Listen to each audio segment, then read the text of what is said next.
Hola, buenas, ¿cómo están? Bueno, con este video vamos a continuar y concluir el tema el tema del imperialismo, ¿sí? Eh, Vamos a hacer como un cierre, digamos, del tema, ¿sí? Que incluiría esta diapositiva, esta que sería como una continuidad de esta y un último caso, ¿sí? Y con eso damos por terminado. Este video es importante porque, además de hacer un cierre, vamos a precisar sobre uno de los temas que pregunté en el práctico, ¿sí? Eh, Bien, vamos a hacer lo siguiente, ¿sí? Voy a terminar de explicar y después voy a mostrar el práctico. Se me ocurrió eso ahora, mostrar el práctico y comentarles qué es lo que quiero de cada actividad. Entonces, bien. A ver. Bien, bueno. Para hacer el cierre, nuestro tema es el imperialismo. Fíjense, Asia, África, América Latina y el Caribe, ¿sí? Hicimos como una introducción, ¿sí? De lo que es el concepto de imperialismo, una definición. Luego pasamos a los tipos de imperialismo, también en la introducción. Las características, también en la introducción del imperialismo. Y después comenzamos ya con otro título que era el reparto del mundo. Y ahí nos fuimos moviendo por regiones, ¿sí? África, Asia, Oceanía, ¿sí? Y América Latina, ¿sí? África, Asia, Oceanía y América Latina, ¿sí? Entonces, el reparto del mundo en Asia, explicamos, luego el reparto, y ahí vimos algunos casos, ¿sí? Después el reparto del mundo en África, ¿sí? Y después trabajamos sobre lo que era, bueno, la conferencia de Berlín, que era muy importante para África y Asia, se distribuye, sobre todo para África, ¿sí? Una región de Oceanía, ¿sí? Y por último, América Latina y el Caribe, ¿sí? En esta región de América Latina y el Caribe hicimos, bueno, como una introducción, hablamos de México, Cuba, Puerto Rico, el caso de la United, Nicaragua dijimos que no, y sí trabajamos Panamá, y ahí llegamos al final, ¿sí? Que es lo que vamos a hacer en estas dos diapositivas de ahora. Claramente, si uno tiene que hablar de una metrópoli, ¿se acuerdan que dijimos que toda relación imperialista se compone de centro y metrópoli? ¿Sí? Centro, metrópoli y periferia. Ya estemos hablando de una colonia o de una neocolonia.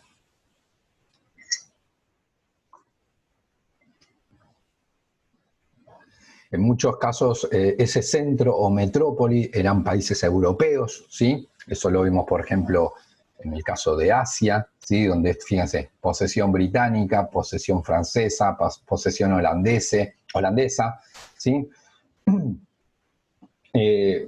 Acá está Estados Unidos, pero en líneas generales son países europeos. Lo mismo uno puede decir de África, ¿no? Fíjense, posesión británica, francesa, alemana, portuguesa, italiana, español, belga, ¿sí? Digamos, todas las metrópolis que dominan son europeas.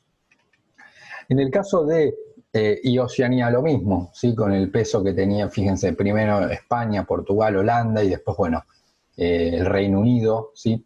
Posesión británica, ¿sí? Incluso esto decíamos que incluso en las banderas de Australia y Nueva Zelanda está incorporada la bandera del Reino Unido, ¿sí? ¿Por qué hago toda esta aclaración? Porque en el caso de América Latina y el Caribe, es verdad que hubo, sobre todo en el 1500, eso que ustedes estuvieron en segundo, un fuerte dominio europeo, ¿sí? De portugueses en Brasil, de España, en toda, bueno, la región de América Latina, lo estoy marcando, ¿sí? Y en menor medida de algunas potencias europeas, que eso en muchos casos sigue hasta el día de hoy, ¿sí? Territorio holandés, francés, ¿sí? De hecho, fíjense, Guyana francesa, sería acá. Después está, bueno, Trinidad y Tobago era británico, ¿sí? Bueno, muchas de estas pequeñas islas eran la metrópoli era europea. Ahora, nosotros no estamos hablando del 1500 y del 1600, sino de mediados del siglo XIX en adelante, de 1850 en adelante. Y ahí tenemos que hacer referencia para América Latina a un caso particular que como metrópoli o como centro, que era los Estados Unidos, ¿sí? Los Estados Unidos ejerció una influencia más que nada de manera neocolonial, ¿sí? Nosotros el único territorio que ya vimos, esto lo expliqué en el video anterior, el único territorio que respondía a territorio norteamericano era Puerto Rico, fíjense, por eso acá dice United States, ¿sí? Era Puerto Rico, después todo lo demás era territorio en líneas generales independiente, ya, ¿sí? Pero Estados Unidos va a extender una fuerte influencia sobre, y en algunos casos, algunos plantean hasta el día de hoy, sobre América Latina. ¿Qué sería esto? ¿Sí? Nosotros ya vimos cómo jugó, por ejemplo, en Panamá, cómo jugó Estados Unidos en Cuba, ¿sí? Ejemplos, hay más, pero nosotros obviamente estamos diciendo casos precisos, pero para tener una idea de lo que hizo con México, ¿sí? De extender su influencia desde mediados del siglo XIX hasta la actualidad sobre América Latina. ¿Sí? Como que decir, bueno, África están los europeos, Asia están los europeos, pero esta región, ¿sí? Yo voy a extender mi área de influencia acá. No necesariamente quiere decir poner la bandera norteamericana, como digamos, pero sí extender su influencia, que es lo que vamos a explicar hoy. Y esto es lo que yo pregunté en un práctico, esto es lo que pregunté en un práctico que no está acá, ¿sí? Pero por eso lo voy a explicar. En realidad, esta idea, tenemos que, fíjense, 1, 2, pero algo de esto hay algo previo, que se da en la década de 1820, ¿sí? Con un presidente norteamericano que se llamó Monroe. Fíjense que no tiene que ver exactamente con nuestro periodo, porque nosotros dijimos que estamos, sí, mediados más fines, pero bueno, mediados del siglo XIX en adelante.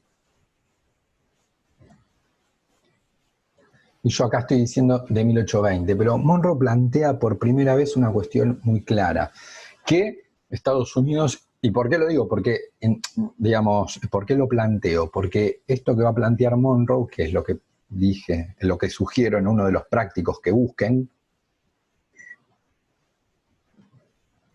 se va a mantener a lo largo del tiempo. Porque si fuera una cosa que solo planteó Monroe y listo, se murió Monroe y ya está, bueno, o dejó de ser presidente y listo, no. Sino que a lo largo del tiempo, a lo largo de todo el 1800, todo el 1900, y algunos plantean hasta hoy, los presidentes norteamericanos lo mantuvieron, esto que dijo Monroe. Esto se conoce con el nombre entonces de, ¿qué es lo que planteó? Lo que planteó se conoce con el nombre de doctrina. Doctrina sería como una serie de ideas, ¿sí? Doctrina Monroe, así se conoce, ¿sí? Entonces muchos presidentes, incluso no siendo del partido político Monroe, lo mantuvieron. Monroe plantea la doctrina Monroe. ¿Qué consistía la doctrina Monroe? La doctrina Monroe plantea, ¿sí?, que América Latina, ¿sí?, América Latina era el área de influencia norteamericana de los Estados Unidos, ¿sí? América Latina era la región en la cual los Estados Unidos debía extender su influencia. No necesariamente de manera directa, ¿sí? Lo que no está diciendo, bueno, vamos a conquistar desde México hasta Tierra del Fuego y poner la bandera norteamericana. No, no dice eso. Pero sí era una región en la cual los Estados Unidos tenía que tener influencia y de alguna manera tenía que tener controlada. ¿Sí? América Latina era una región sobre la cual debía extender su influencia a los Estados Unidos y controlar esa región. Es decir, que lo que sucediera en esa región, de alguna manera, transcurriera como Estados Unidos le resultaba favorable, como a los Estados Unidos le resultaba favorable. ¿Sí? Entonces, extender su influencia y tener un control sobre la región. Los Estados Unidos lo que plantea acá es que en política exterior, ¿sí? La política exterior es la que vincula a un Estado con otro Estado u otros Estados, ¿sí? No estoy hablando de personas. La política exterior, yo tengo que pensar en un Estado, cómo se vincula con otro Estado o con otros Estados, ¿sí? Bien. Esa cuestión de política exterior, entonces, los Estados Unidos lo que plantea es que iba a tener, de alguna manera, una política en la cual Estados Unidos no se iba a involucrar en conflictos, no se iba a involucrar en conflictos, por ejemplo, europeos, o sí, sobre todo europeos en ese momento, ¿sí? Como que Estados Unidos en ese punto iba a tener como una postura más aislada. Como decir, los conflictos que hayan en Europa, yo no voy a intervenir. Es un conflicto que los europeos van a tener que arreglar entre ellos, ¿sí? Si rechazamos, ¿sí? Si rechazamos la interferencia o la intervención de potencias europeas en América. ¿Sí? Como que en política exterior lo que plantean es, bueno, nosotros no vamos a tomar parte de conflictos europeos, ni aliándonos a un país o a otro, no nos interesa, es un tema de ustedes, pero no vamos a, de alguna manera, no vemos, de alguna manera rechazamos, en realidad sería así, se plantea como un rechazo, ¿sí?, a la intervención de países europeos sobre América, que de ninguna manera ellos la iban a apoyar de ese tipo, ¿sí? Entonces, digo, ¿por qué hablo de una doctrina? Pues, digamos, una serie de ideas que plantea Monroe y que los demás presidentes norteamericanos van a continuar durante largo tiempo, ¿sí? Digamos, se mantiene tal cual hasta el día de hoy. Sobre todo este primer punto, sí, este sería más dudoso, sí, pero este sí muchos pensamos que Estados Unidos casi que, bueno, 1820, dos siglos después lo sigue manteniendo sobre la región americana, ¿sí? Imagínense que hubo un montón de presidentes y lo mantuvieron esta cuestión, ¿no? Entonces, la doctrina Monroe lo que plantea es que Estados Unidos no iba a intervenir en conflictos europeos, no iba a formar parte de conflictos europeos, ¿sí? Como que de alguna manera dice que va a tener esa postura, como se quiere, como que rechaza la participación en conflictos europeos, ¿sí? Y de alguna manera podemos decir que tiene una postura, se quiere, como más lo que se denomina como aislacionismo, ¿no? Como más aislado. No, bueno, yo los conflictos que haya en otras partes no me meto, ¿sí? Que eso es lo que ha cambiado al día de hoy, ¿no? Y la otra cuestión, ¿sí?, es un rechazo entonces a la intervención de los Estados Unidos en conflictos europeos, ¿sí?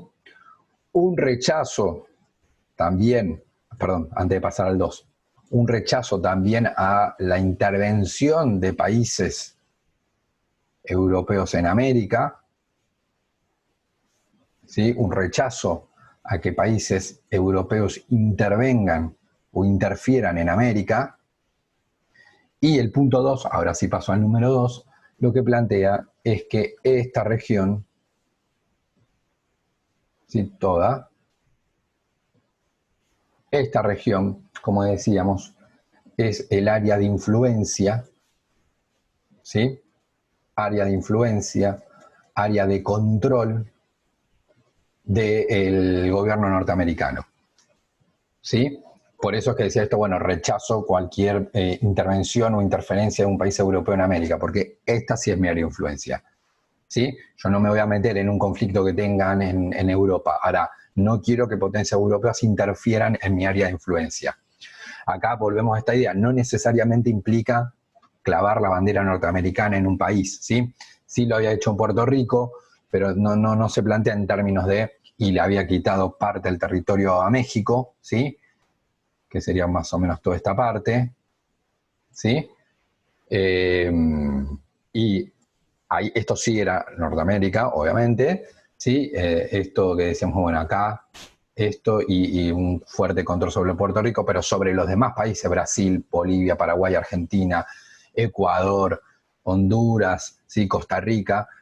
Estados Unidos ahí lo que plantea es no necesariamente clavar la bandera norteamericana, pero sí tener una influencia sobre lo que pasa en esos países, un control sobre lo que sucede en esos países.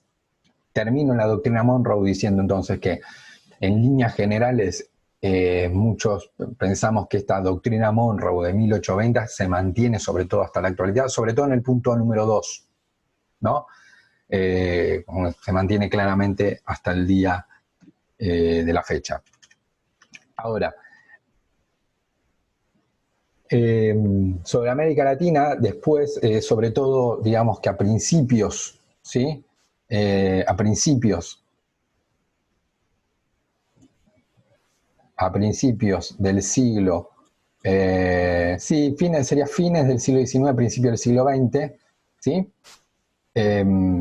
Esto sería como una cuestión, acá está la segunda y acá está la tercera, ¿sí? Digamos que, sí, bien fines del siglo XIX, principios del siglo XX, eso sería el cuándo, sí, no importa el presidente, ¿sí? Fines del siglo XIX, principios del siglo XX, se plantea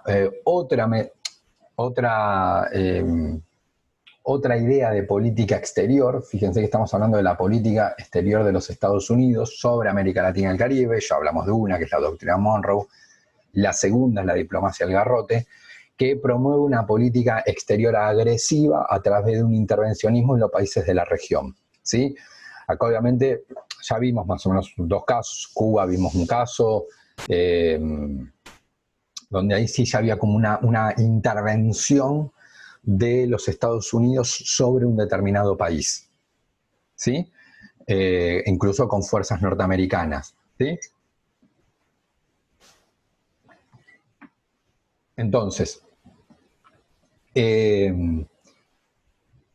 no estaba la idea de, bueno, lo que pasa pero fíjense que estoy hablando en los países de la región, es decir, de América Latina.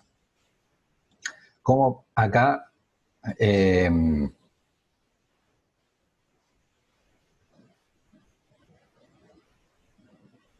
va.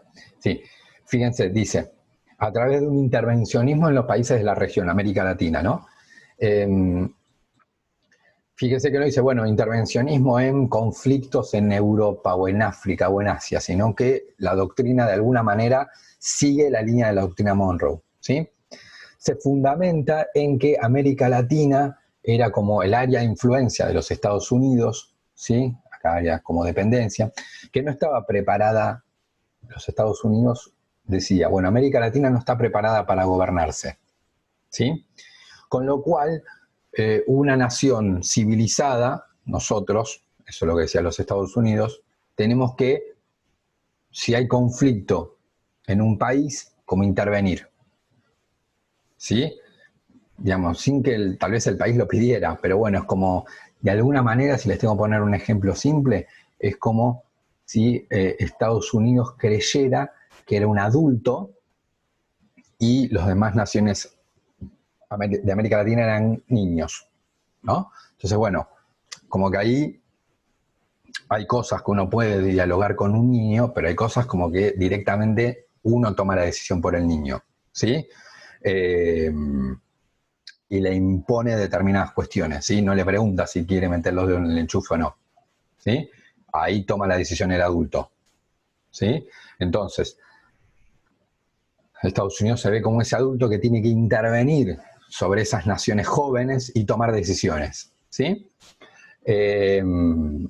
Porque consideraba que no estaban preparadas para autogobernarse. Es como yo, bueno, un niño de 5 años todavía no está preparado para tomar decisiones sobre algunas cuestiones, entonces, como no está preparado, las tengo que tomar yo por él, ¿sí? Con lo cual, bueno, esta doctrina también confirma, fíjense que no dice se origina, sino confirma. Cuando digo confirmar algo es porque algo ya estaba firme, ¿no? Algo estaba y viene otra cosa que lo confirma eso que estaba. ¿Qué es lo que estaba? Estaba la doctrina Monroe, ¿sí? Por eso digo, la diplomacia al garrote confirma el rechazo de la intervención europea sobre la región. Que dice, no, los que no, vamos a, por ejemplo, si hay un conflicto, vamos a intervenir, somos nosotros Estados Unidos. Posibilita la intervención directa con los Marines norteamericanos en caso de que fueran afectados sus intereses, ¿sí? Estados Unidos, incluso acá también habrá posibilidad de, bueno, sí, yo como país tengo determinados objetivos, ¿sí? Sí, alguna de las naciones de América Latina plantea una circunstancia que afecta a mis intereses, yo voy a intervenir, ¿sí? Entonces, fíjense, bueno, acá se nombra esto, ¿no? Roosevelt, ¿sí? Después va a haber otro Roosevelt, ¿sí? Fíjense, fue presidente de los Estados Unidos en los primeros años del siglo XX. Su agresiva política exterior fue conocida como Gran Garrote. En su discurso de 1899, siendo un vicepresidente, expresó, y acá justamente fundamenta lo que es la diplomacia del garrote, ¿sí?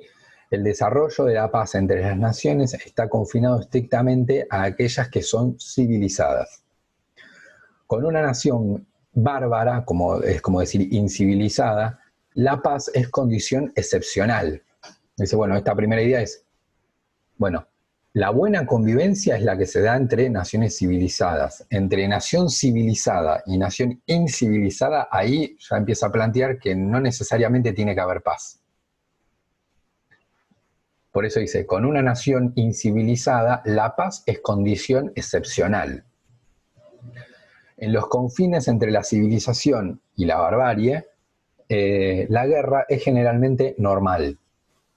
Que los incivilizados o bárbaros sean el indio rojo en la frontera de los Estados Unidos, el afgano en los confines de la India británica o el turcomano quien limita con el cosaco de Siberia, el resultado es el mismo.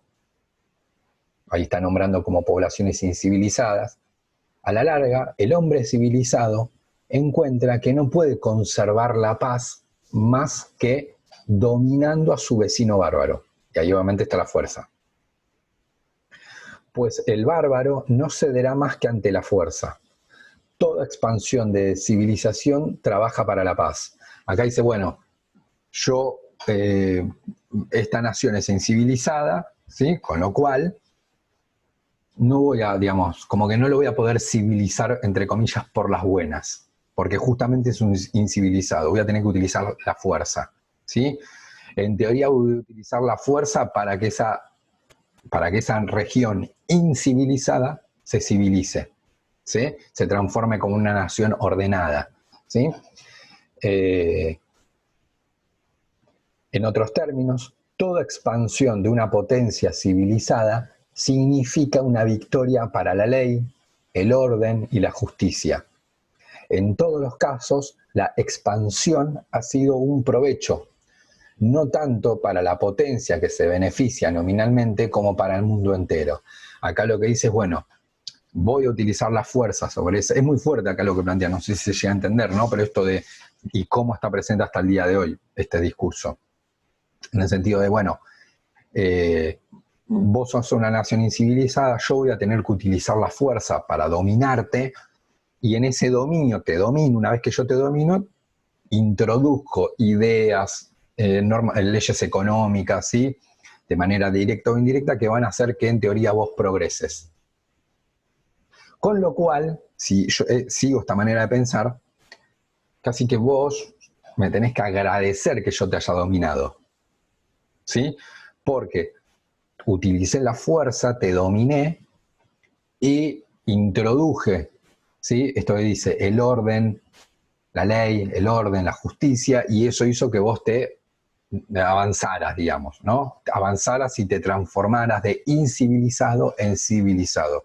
Entonces, casi que, por eso dice, en todos los casos la expansión ha sido un provecho, no tanto para la potencia, ¿sí?, sino como para vos y para todo el mundo entero, ¿sí?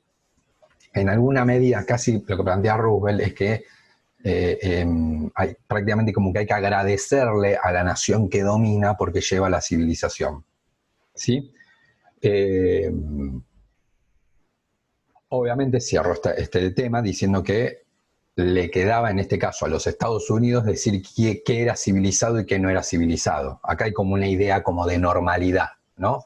Como decir, no de diferencia, ¿sí? Porque uno dice, bueno, hay culturas diferentes, esa es una cosa, ¿sí? Que evidentemente hay culturas diferentes en el mundo.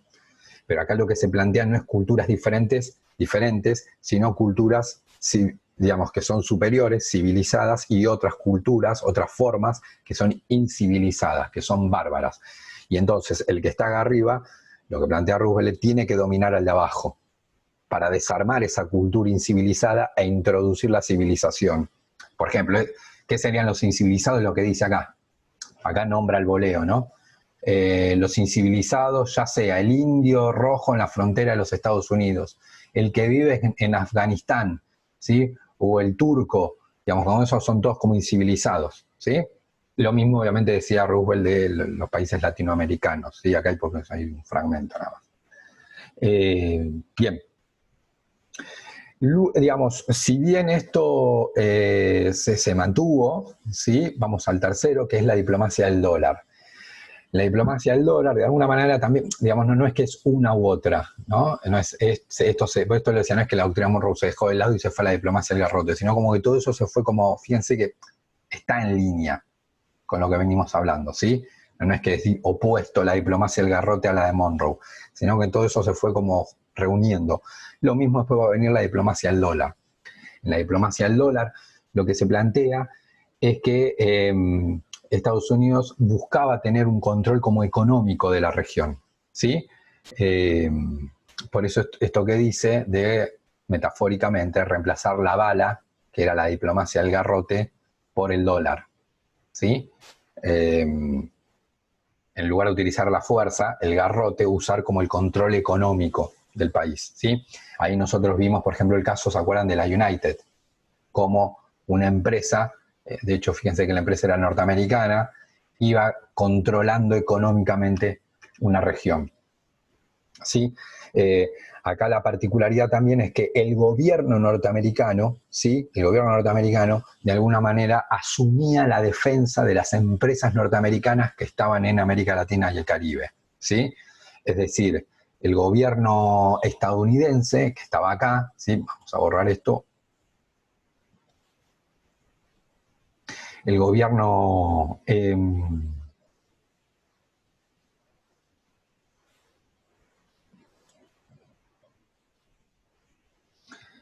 de los Estados Unidos lo que plantea es que hay empresas privadas, ¿sí?, estadounidenses, que pueden estar en distintas partes de América Latina, ¿sí?, por ejemplo Panamá, ¿sí?, por ejemplo Colombia, estoy citando ejemplos, ¿sí?, ficticios, por ejemplo Venezuela, o empresas en Cuba, ¿sí? Son empresas privadas norteamericanas que están invirtiendo en esos países. Ahora, ¿qué es lo que dice el gobierno estadounidense? Con la diplomacia del dólar, lo que dice es, bueno, esas empresas que están en esos países son si bien tienen un dueño, no son del gobierno, porque son empresas privadas, no es que son empresas del gobierno norteamericano, son empresas de un capitalista norteamericano, un capitalista privado. Pero el gobierno norteamericano dice, bueno, cuando están en otros países es como si fueran parte de los Estados Unidos, con lo cual lo que está dando a entender es que el gobierno de ese país donde estaba la empresa tenía que tener cuidado con esa empresa, ¿sí? Por ejemplo, el gobierno de Colombia tenía que tener mucho cuidado con los intereses de esa empresa norteamericana, porque si afectaba los intereses de la empresa norteamericana, el gobierno norteamericano generalmente podía de alguna manera responder o ver de manera negativa esa cuestión, ¿sí? El gobierno norteamericano no iba a decir, no, es una empresa privada, yo no me meto, sino que el gobierno norteamericano decía, no, bueno, es una empresa privada, pero es norteamericana. Entonces, si el gobierno de alguna manera no favorece a esta empresa norteamericana o la perjudica, es como perjudicar al gobierno norteamericano, ¿sí? Que eso sería la diplomacia del dólar, ¿sí? El gobierno asumía la defensa de los intereses de las empresas privadas norteamericanas ubicadas en distintas partes de América Latina y el Caribe. Así fue, entonces cierro esta diapositiva diciendo cómo Estados Unidos, digamos, sí, desde fines, esto estamos viendo, ¿no? Fines del siglo XIX, ¿sí? Fines del siglo XIX y principios del siglo XX comenzó a extender su influencia sobre América Latina y el Caribe, ¿sí? Muchos pensamos esto que es hasta el día de hoy, ¿no? Pero bueno, será otro tema. Por último, y con esto sí terminamos, de hecho ahí ya termina, ¿sí? Hacer mención a un caso que es muy importante para nosotros, ¿sí? Para la Argentina, como un caso también de imperialismo, ¿sí? Que si bien es previo, porque fíjense, se acuerdan, nosotros estamos a mediados, esto decíamos, mediados del siglo XIX, sí, mediados, fines del siglo XIX, principio del siglo XX, sí, 1870, sí, 1900, el caso de Malvinas es previo, pero sí es interesante ver cómo Gran Bretaña, ¿sí? ¿Qué pasa acá? No me acuerdo, sí, vamos con un plan inferior, fíjense cómo Gran Bretaña, a lo largo del siglo XIX, ¿sí? Fue extendiendo su influencia sobre distintas partes del mundo, ¿no? Esto decíamos, bueno, Australia, ¿sí? Nueva Zelanda, la India, ¿sí? Que estaba acá, que era el más importante, ¿sí? Bueno, muchos países de África, ¿sí? Sudáfrica, por ejemplo, bueno, muchos países de la región, ¿sí? Entonces, fíjense cómo llega a Asia, cómo llega a Oceanía, cómo llega a África. En África me están faltando un montón. ¿Se acuerdan que África eran todos los que yo tengo acá en color rosa? ¿Sí? Pero ¿por qué lo pongo en este mapa? Para que ustedes vean cómo en distintas, bueno, Egipto, que estaría por acá, ¿sí? Y algunas colonias de algunas islas de América Latina y el Caribe, ¿sí? Que eran británicas, entonces también llega su influencia para acá, y lo que resultó bastante perjudicial para la Argentina, lo quiero mostrar en este mapa porque es para mostrar cómo Gran Bretaña comienza a llegar, que está acá, a distintas partes del mundo. Y en ese contexto es que, ¿sí? Es que lo que nos interesa a nosotros ocupa ilegalmente el territorio de las Islas Malvinas, ¿sí? Las Islas Malvinas era un territorio que en realidad correspondía a España, ¿sí? Cuando acá me estoy retrotrayendo en el tiempo, no estoy en 1850 obviamente, sino cuando, bueno, esta región, ¿sí? Lo que era la Argentina, Uruguay, Paraguay, Bolivia, formaba el virreinato del Río de la Plata, seguramente lo habrán estudiado en tercero, ¿sí? Segundo, tercero, ¿sí? los españoles toman el control de esto y llega población española a lo que es las Islas Malvinas, que están acá, ¿no? Entonces ahí era parte del Imperio Español. En un momento los franceses también intentan ocupar las islas, ¿sí? Que fíjense que es el mismo momento en el cual, bueno, no importa, los franceses intentan ocupar estas islas, pero terminan formando parte del Imperio Español. Cuando la República Argentina, después la República Argentina se independiza, ¿sí? Del dominio español, no se olvida de este territorio. Y fíjense que ahí estoy hablando de 1800, ¿no? Si es un territorio, digamos, difícil de llegar hoy, imagínense lo que era en 1820. Pero lo que era la República Argentina ahí no es que se olvidó del territorio. Cuando se declara la independencia, se nombran los territorios que se independizaban, obviamente, ¿no? Y se nombra digamos, como que la Argentina, que toma la independencia, también lo hace con las Islas Malvinas. No es bueno las Islas Malvinas que se queden los españoles o que quedan a la deriva, no sé, yo no me ocupo de eso, sino que el nuevo gobierno patrio se hace cargo de ese territorio. Y de hecho, una cuestión muy importante es que se envía población y un gobernador, ¿sí? Eso era una cuestión muy importante, ¿sí?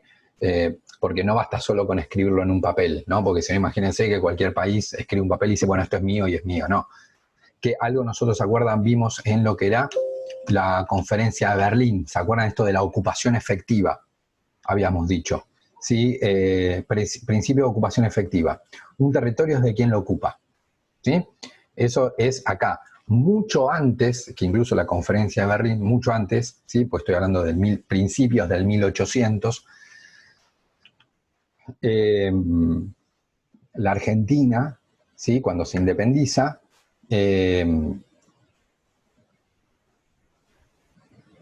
menciona estos territorios y manda un gobernador y población. Y ahí estaba la idea de ocupación efectiva, ¿sí? De las Islas Malvinas, ¿sí? Es decir, no solo las reclama en el papel, sino que envía un gobernador, que imagínense, estoy hablando en 1800, lo que era mandar un gobernador ahí, ¿no? Era como, digamos, en un territorio bastante inhóspito. Pero envía ahí un gobernador y población, ¿sí? Para ocupar efectivamente el territorio. Lo que sucedió fue que en la década de 1800, en la década, ¿sí? De 1830, ¿sí? 1830, bueno, Gran Bretaña, en el marco que nosotros veíamos en este mapa, ¿sí? Acá. Ah, bueno, se borró. Esto que decíamos de Gran Bretaña, de llegar a distintas partes del mundo, llega población británica acá y por la fuerza desplaza al gobernador y ocupa el territorio con población británica, ¿sí? Digamos, no es que la Argentina haya desconocido el territorio o haya dicho, bueno, no me importa y llegaron primero los británicos, con lo cual obviamente ahí sí, si uno sigue la idea el principio de ocupación efectiva, uno puede decir, bueno, vos estabas cerca de tu territorio y vos no lo ocupaste, ¿sí? Bueno, no es el caso de las Islas Malvinas, en el cual había población y había un gobernador. Sí, obviamente lo que pasó fue la fuerza, ¿no? Por la fuerza se desplazó a la población que estaba acá, se puso población británica y se ocupó de manera colonial el territorio, es decir, se puso un gobernador, ¿sí? Un gobernador que responde a la corona británica. Por eso acá sí podemos decir que hay un dominio de tipo colonial británico sobre la isla. Ese dominio colonial británico que se desarrolló a partir de 1830, el año exacto no importa, es la década de 1830, ¿sí? Sobre este territorio, ¿sí? Se estableció en esa década de 1830 y es lo que continúa hasta el día de hoy, ¿sí? Por eso la Argentina ¿sí? Obviamente lo que plantea como defensa jurídica del territorio, lo cual no es menor, es que sí Argentina había, bueno, reclamado el territorio, sí había población y sí había un gobernador, lo cual esto se comprueba fácilmente porque hay documentos escritos que hay nombramiento de un gobernador y se sabe que ahí iba población, y también lo que se sabe es que no era un territorio vacío, ¿sí?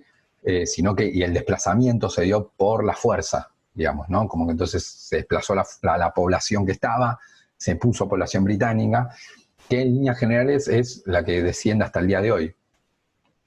Por eso, la Argentina lo que plantea es que no tiene ningún sentido plantear una votación, ¿no? Porque muchas veces Gran Bretaña lo que planteó era, bueno, que la población que está acá vote, si quiere formar parte de la Argentina o del Reino Unido, ¿no? No tiene ningún sentido lo que plantea el gobierno británico, ¿sí? Que igual, obviamente la postura hasta el día de hoy es no abandonar la soberanía de las islas, ¿sí? Es una colonia, es un territorio británico, y de hecho el gobernador, bueno, obviamente responde a la corona británica, ¿sí? Ahora lo eligen, obviamente lo votan, pero bueno, está vinculado al gobierno, es parte del territorio británico, ¿sí? Eh, pero con población británica, ¿sí? Población que fue introducida por la fuerza, ¿sí? Población que fue introducida por la fuerza, digamos, ¿no? Desplazando al original. Por eso esto claramente es un caso, por eso lo explico en este tema, un ejemplo muy claro de dominación colonial, ya acá directamente, ¿sí? De hecho, el Reino Unido en sus mapas, en los mapas, ¿sí?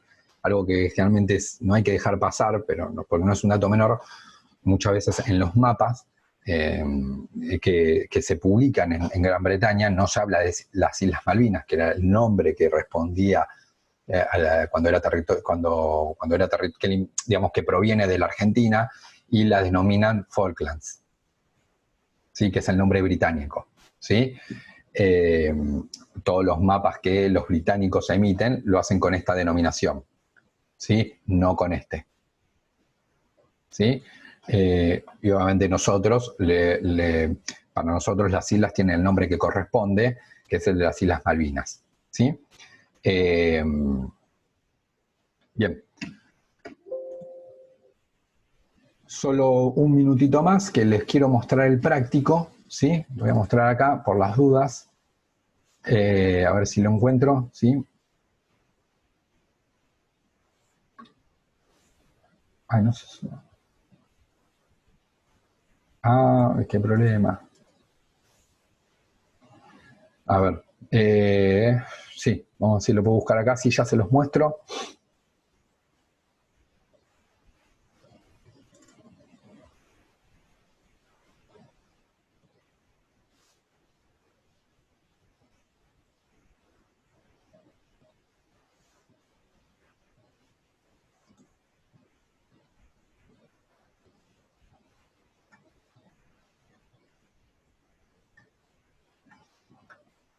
Ahí está. Sí, comparto pantalla, ahí. Bueno, este es el... Sí, este es el video que ustedes tienen para... perdón, este es el trabajo práctico que tienen para realizar, ¿sí? Son 1, 2, 3, 4, 5 interrogantes, ¿sí? La primera pregunta, teniendo en cuenta la forma, lo que se evalúa sería algo de ideologías, ¿sí? Las ideologías del siglo XIX, y el último tema, que es el imperialismo. Entonces, teniendo en cuenta la forma de acceso al poder político, precisar una diferencia entre el comunismo y el socialismo. Esto responde a ideologías del siglo XIX, y la pregunta es, en cuanto a cómo llegar al poder político, no hablo de economía, sino al poder político, cómo llegar a un lugar de poder político, al gobierno, a gobernar, ¿sí? Ahí que ustedes precisen la diferencia entre lo que plantean los comunistas de forma de acceso al poder y cómo lo plantean los socialistas, ¿sí? Los dos son de izquierda, pero dijimos que uno era una izquierda más extrema y otro una izquierda más moderada. Entonces ahí tienen que plantear la diferencia. Para el socialismo la forma es tal, ¿sí? Que son 3 palabras, y para el comunismo es tal, que son otras 2, 3 palabras, ¿sí? La forma de acceso al poder, no me tiene que explicar todo, la teoría comunista y socialista, no, la forma de acceso al poder político, al gobierno, ¿sí? 2. Con relación al régimen de propiedad, sí, explicar la diferencia entre el modo de producción capitalista y comunista. Es decir, cómo plantea el comunismo, que es el régimen de propiedad, y cómo plantea el capitalismo, ¿sí? Acá repito, acá lo que tienen que plantear es cómo lo plantea cada uno, el comunismo y el capitalismo. 3, perdón. ¿Por qué podríamos afirmar que el dominio imperialista sobre el imperio chino, luego de las guerras del opio, fue de tipo colonial? ¿Sí? ¿Por qué podríamos afirmar que el dominio imperialista sobre el imperio chino, luego de las guerras del opio, fue de tipo colonial? Entonces, acá sí tiene que ver, acá sí tienen que, comenzamos el tema del imperialismo, ¿sí? No, pero estoy viendo que una pregunta está mal. Ah, qué macana. Bueno, ahora lo corrijo. Acá es neo. Ahí. Ahora lo voy a corregir igual. Bueno, ¿por qué podríamos afirmar que el dominio imperialista sobre el imperio chino tiene que ir como está acá? Me equivoqué yo antes. Es neo, no colonial. Acá vamos al caso de imperialismo, ¿sí? Lo que yo expliqué en el caso chino, ¿sí? Y por qué luego de las guerras del opio ese control fue más de tipo neocolonial. Tendría como que tratar de explicar por qué ese dominio fue de tipo neocolonial, ¿sí? Fíjense que acá lo aclaro, de acuerdo a lo explicado en clase, tienen que trabajar con lo que expliqué en clase, no me interesa ahí una página que googleen, ¿sí? Explicar la doctrina Monroe, ¿sí? Por último, les pregunto una evaluación personal y finalmente, ¿sí? En el que aquel que dé un trabajo a continuación, es decir, hace la 1, la 2, la 3, la 4, la 5 y acá pondría, ¿sí? En el caso que no haya aprobado o entregado un trabajo práctico, anterior realizarlo y pegarlo acá a continuación. A continuación sería acá, chácate, acá, ¿sí? Pongo trabajo práctico número 1 y ahí lo corto y lo pego, ¿sí? Las preguntas y las respuestas, ¿sí? Bien. Bien.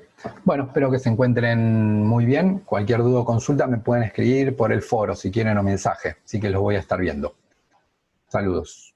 Ahora voy a corregir la pregunta, ¿sí? La corregí acá, va a quedar así como está acá.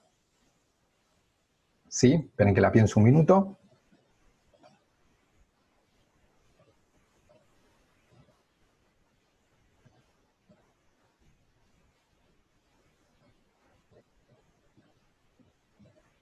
Sí, está bien así. ¿Está? Tiene que quedar así. Ahora la voy a corregir, ¿sí? Bueno, espero que se encuentren bien. Saludos.